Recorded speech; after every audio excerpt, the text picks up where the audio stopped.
Ветераны и их семьи благодаря усилиям Фонда «Защитники Отечества» получат консультации и лечение от высококвалифицированных стоматологов. Об этом сообщили в Минобороны. На практике уже отработаны и реализованы стратегии лечения и доступный перечень услуг. Первую такую практику запустили в Республике Башкортостан. Их опыт планируют тиражировать по всей стране. Это даст возможность оказывать еще большую поддержку героям и их семьям. Президент России Владимир Путин подписал 2 закона, дающих отсрочки от наказаний матерям и отцам детей до 14 лет. Однако отсрочка для отцов предоставляется только в том случае, если они являются единственным родителем ребенка. Также законы предоставляют такую же отсрочку будущим мамам в виде принудительных, исправительных и обязательных работ. До этого законодательство исключало возможность предоставления отсрочки тем, кто приговорен к ограничению свободы. Раньше женщина должна обратиться в суд с ходатайством об отсрочке. На субсидирование процентной ставки по программам «Семейная ипотека», «Дальневосточная» и «Арктическая ипотека», а также льготная ипотека из резервного фонда Кабмина будет дополнительно направлено около 447 миллиардов рублей. Распоряжение об этом подписал председатель правительства Михаил Мишустин. Из выделенной суммы 142 миллиарда рублей будет направлено на субсидирование семейной ипотеки по ставке 6%. Еще более 35 миллиардов рублей предусмотрены для реализации дальневосточной и арктической ипотеки по льготной 2% ставке. Около 270 миллиардов рублей пойдет на субсидирование процентной ставки по ранее выданным кредитам в рамках программы «Льготная ипотека». Необходимость выделения дополнительного финансирования связана в том числе с повышением ключевой ставки Банка России. Депутаты Госдумы предложили снизить многодетным матерям стаж для выхода на пенсию. Для этого потребуется внести изменения в закон о страховых пенсиях. Предлагается снизить требования к размеру трудового стажа с 15 до 10 лет, требования к индивидуальному пенсионному коэффициенту с 30 до 25 лет. Женщины с 5 детьми должны получить возможность выходить на пенсию в 50 лет, а матери 4 детей в 56 лет. Женщины с 3 детьми должны иметь возможность выхода на пенсию в возрасте 57 лет.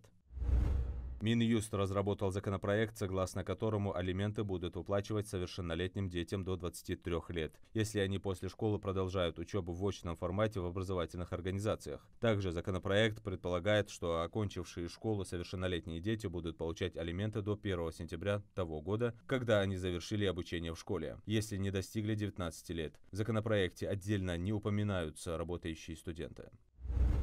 В Малгобеке вслед за Сунжей организовали специализированный загон для содержания бесхозного скота, который будет работать по принципу штрафной стоянки. На площадку будет загоняться отловленный бродячий скот. Первые арестанты, слоняющиеся по улицам, уже доставлены в загон. Администрация города неоднократно предупреждала граждан о том, что будет штрафовать хозяев бесконтрольно пасущихся животных.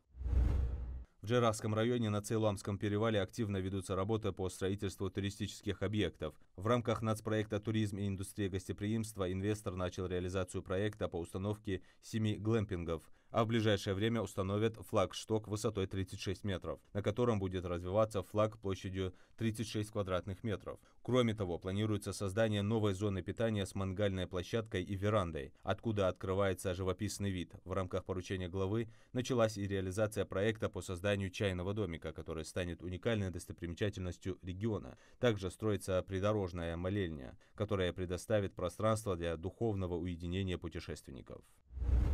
Ингушские кондитеры установили новый рекорд. Массовый мастер-класс по украшению 1000 пирожных брауни прошел в Магасе. Десерт приготовили вместе с жителями и гостями города. Идея Луизы Цицкиевой при поддержке нового таксопарка Магас Гоу. Праздничную акцию приурочили ко Дню автомобилиста. Его водители отмечают в последнее воскресенье октября. Каждый желающий смог забрать украшенный десерт, а заодно и провести весело время в кругу друзей и близких.